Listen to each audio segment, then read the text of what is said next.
My sister lied I had an affair with her husband to destroy my wedding. My parents abandoned me and left my side of the aisle empty. But years later, her ex-husband revealed the shocking truth. Now I'm pregnant and they're begging to come back. What I did left them shattered. I'm 27 years old. I'm pregnant with my first baby. And honestly, I need to tell this story because what my sister and my parents did to me basically destroyed any chance of us ever having a normal relationship. And the thing is, for a long time I thought I was the problem. That maybe I was being selfish or dramatic. But after everything that happened, I have absolutely no doubt that I did the right thing by distancing myself from them. I guess I should start at the beginning. Or with my sister Jennifer. Jennifer is 3 years older than me and she was always, but like always, my parents' golden child. Like everything she did was right. You know? She got good grades, she was pretty, popular, all that. I wasn't a bad student or anything. But let's say Jennifer shone and I was like the other daughter, the one who was just there. I grew up used to that, honestly, and it didn't bother me that much because I thought that's just how things were in some families. When Jennifer married David, 5 years ago, my parents threw a huge wedding, spent a literal fortune, it was super elegant, and everyone talked about how perfect it was. I was a bridesmaid, obviously. And I was happy for her because at that time I thought we had a normal sister relationship. Things started getting weird 4 years ago when I met my now husband. We got engaged after a year of dating, and I was super excited planning the wedding. Nothing extravagant like Jennifer's, but something nice. You know, something that was ours. We were in the middle of preparations, 6 months before the date, when Jennifer called me crying one night. She told me that she and David were having serious problems and that they were probably going to get divorced. I felt terrible for her, obviously. I told her I was there for whatever she needed. I listened to her vent for hours. What I didn't expect was that 2 days later my parents would show up at my apartment with this completely absurd proposal. My mom and dad sat down in my living room and basically told me I needed to postpone my wedding. Just like that. I asked them why, and my mom said something like, "Your sister is going through a very difficult time, and it would be selfish of you to go ahead with your plans while she's suffering." I was like, "What? Are you serious right now?" And my dad added that it would be very painful for Jennifer to see her younger sister get married while her marriage was falling apart, that it was a matter of being empathetic and providing family support. I told them I was very sorry for Jennifer, but I wasn't going to postpone my wedding. That we already had everything paid for. Invitations sent. People had made travel plans. And besides, it didn't make sense because it's not like my happiness made Jennifer's marriage worse. They got angry with me. Really angry. My mom said I was being incredibly selfish, and that I was showing that I didn't care about my family. I tried to reason with them. Explain that it was an unreasonable request, but they didn't want to listen. Eventually, they left my house telling me to think it over. I called my fiancé, told him everything, and he also thought it was crazy. I sent Jennifer a message telling her that my parents had visited me and asking her if she really wanted me to postpone the wedding.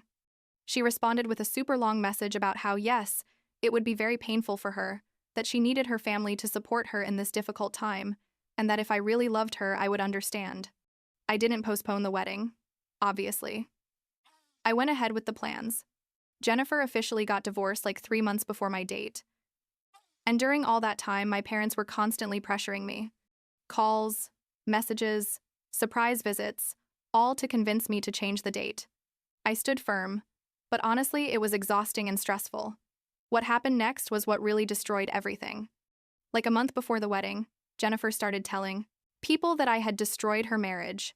She literally made up this complete story that I had been having an affair with David, her ex-husband, and that's why they got divorced. It was completely false. I barely knew David. We had maybe 5 conversations total in all the years they were together. We were never alone. Nothing. But Jennifer told it with so much detail and so much conviction that people believed her. She told my parents first, and they called me furious, yelling at me, calling me horrible things. I tried to defend myself. I told them it was an absolute lie. I begged them to believe me, but they didn't. My mom literally told me that Jennifer had no reason to lie and that I should be ashamed. The story spread fast. Jennifer put it on social media indirectly. You know, those posts "Some people close to you can betray you in the worst ways, when you trust someone and they turn out to be a snake," that kind of thing. Her friends started sharing supportive posts, and although she didn't mention my name directly, everyone knew who she was talking about. I tried to clarify it. I posted saying that there were false rumors circulating and that the truth was very different, but basically nobody believed me. My own family, uncles, cousins, grandparents, everyone took Jennifer's side. I got horrible messages. They called me a homewrecker, told me I was a bad person, that I didn't deserve to be happy. The worst was my wedding. My parents told me they weren't going to come, that they couldn't support my marriage after what I had done. I tried one more time to explain to them that it was a lie, that Jennifer was lying, but they hung up on me. From my family's side, only 2 cousins who lived far away and weren't very involved in the drama came. Half the chairs on my side of the venue were empty. My dad didn't walk me down the aisle. My mom wasn't there. Jennifer obviously didn't show up. I cried all day on my wedding day. Not from happiness, but from pain. Because my family had abandoned me based on lies. My husband and his family were incredible. They supported me completely. But it still hurt in a way I can't even describe. After the wedding, I cut contact completely with Jennifer and my parents. I blocked their numbers, blocked them on social media, didn't respond to any messages. It was hard. I'm not going to lie, because I still loved them, and part of me hoped that eventually they would realize that Jennifer had lied, but it never happened. For 3 years, I had no contact with them. I built my life with my husband. I focused on my work, on my friends, on his family who accepted me as one of their own. I went to therapy to process everything, and honestly, I thought that eventually I could heal and move on. Like 4 months ago, I found out I was pregnant. My husband and I were super excited. We had been trying for a while. We decided to announce it on social media after getting through the first trimester. You know, a cute photo with the ultrasound. Something simple. I posted it, and within minutes, the likes and congratulations comments started coming in. What I didn't expect was that 2 hours later, my mom would send me a message. She had gotten my new number through someone. I don't know how. The message said, "Congratulations on the baby.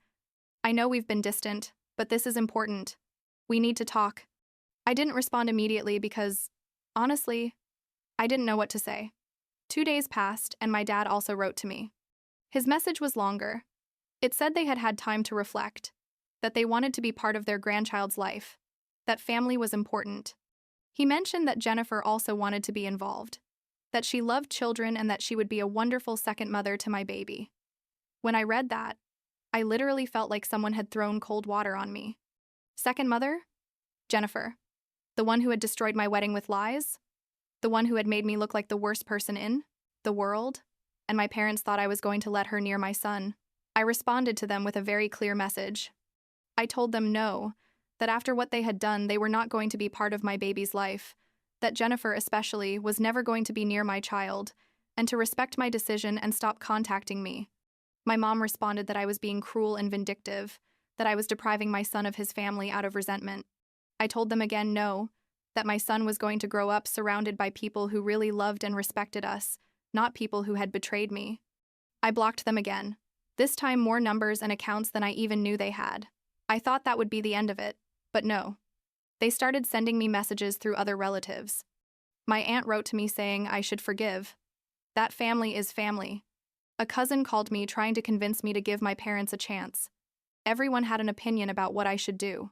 I told everyone it wasn't their business, and to stop meddling. Some understood. Others got angry with me. I basically lost contact with most of my extended family too.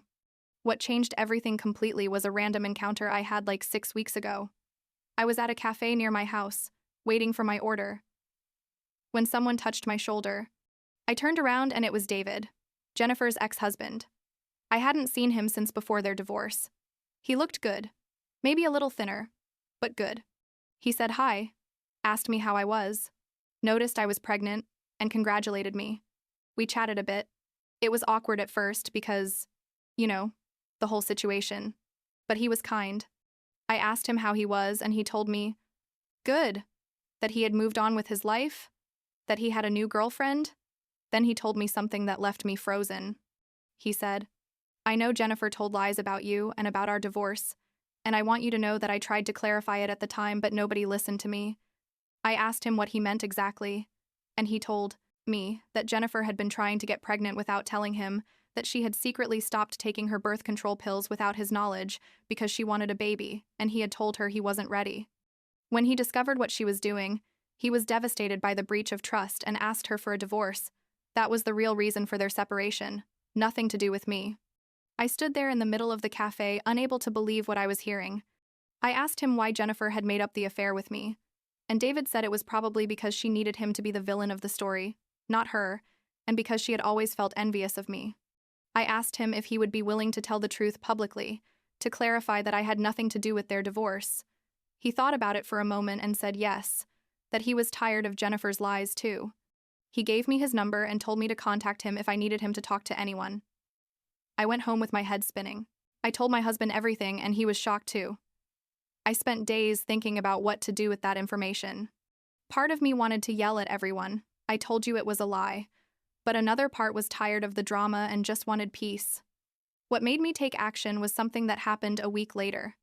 Jennifer posted on Facebook, one of those indirect posts that was obviously about me. It said something like, "Some people never change. They can have all the happiness in the world, but they're still horrible people at their core. And it's sad that they're bringing children into this world when they clearly don't have the capacity to be good people." My parents shared the post. My mom commented something like, "Praying for that innocent baby who's going to be born into such a dysfunctional family." When I saw that, something in me broke. They weren't just attacking me anymore. They were talking about my baby, my son who hadn't even been born yet. I decided that it was enough. I wrote a long post, very long, telling the whole story from the beginning. I explained how Jennifer had wanted me to postpone my wedding, how she had made up lies about a non-existent affair, how my parents had abandoned me based on those lies. Everything. I included the part about what David had told me about the real reason for his divorce, and I asked him to comment confirming the story. He did. He posted a long comment, explaining exactly what had happened in his marriage and clarifying that I was never involved in any way. I said I had tried to keep this private for years, but that I wasn't going to allow them to continue defaming me, especially now that I had a child on the way who deserved to grow up without those lies hanging around. I posted it and made it public, not just for friends. The reaction was immediate and huge. Within hours, I had hundreds of comments. Some supportive, people saying they had always suspected Jennifer's story didn't add up, others apologizing for having judged me without knowing my side. But there were also negative comments. People saying I was being dramatic, that I should resolve this privately, that I was airing dirty family laundry. I didn't care, honestly. I needed people to know what had happened. Jennifer responded with her own post, denying everything, calling me a liar, saying David was lying out of spite. My parents also posted something about how I was destroying the family, how I was a disgrace. But the seed of doubt was already planted. You know?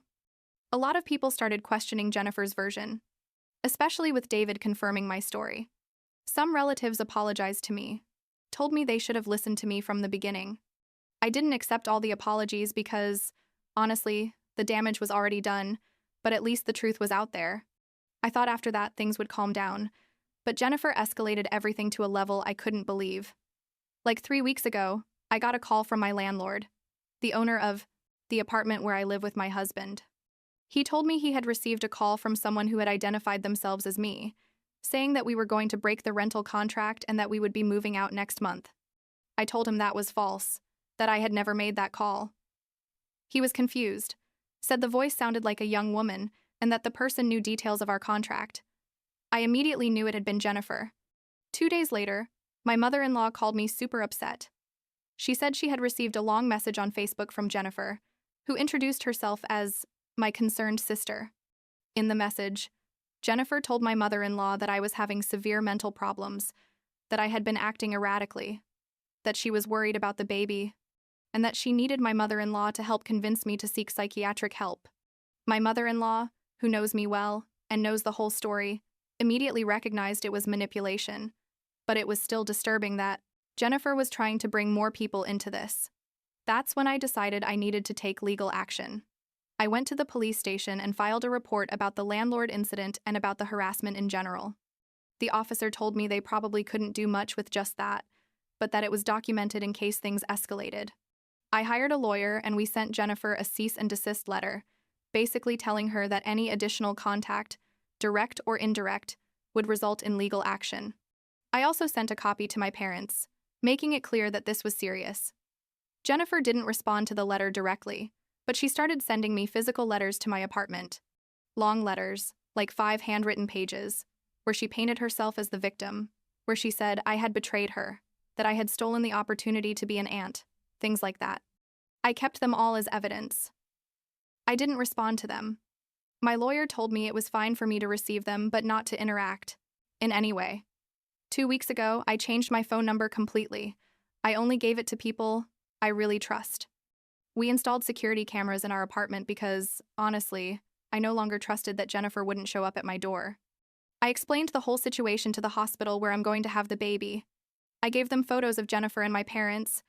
I told them that under no circumstances should they have information about me or my son or be allowed to visit us. They were super understanding and noted everything in my file. Now I'm a few weeks away from my due date. My husband and I are excited, scared, all the normal emotions that expecting parents have, I guess. The baby's room is almost ready. We have the crib assembled, the little clothes washed, everything. His family is super involved and excited. They're going to be wonderful grandparents. My friends have been incredible too. They organized a beautiful baby shower. They've supported me in everything. Do I miss my family? Sometimes yes. I miss the idea of what could have been, of having parents who supported me, a sister I could share this with. But I don't miss the reality of who they are, of how they treated me. I've accepted that my son is going to grow up without knowing my parents, without having an aunt from my side, and that's okay. He's going to have so much love from other people that he won't be lacking anything. He's going to grow up in an environment where there's no manipulation or lies or sick favoritism. Last week, I was folding baby clothes in the living room when my husband came home from work. He sat with me on the floor, put his hand on my belly where the baby was kicking, and told me, "Our son is going to be fine. He's going to know that his parents love him more than anything, and that's what matters." And he's right. That's all that matters. Everything else, the drama, the lies, the toxic family, no longer has power over me. I chose peace. I chose to protect my son. And I don't regret anything.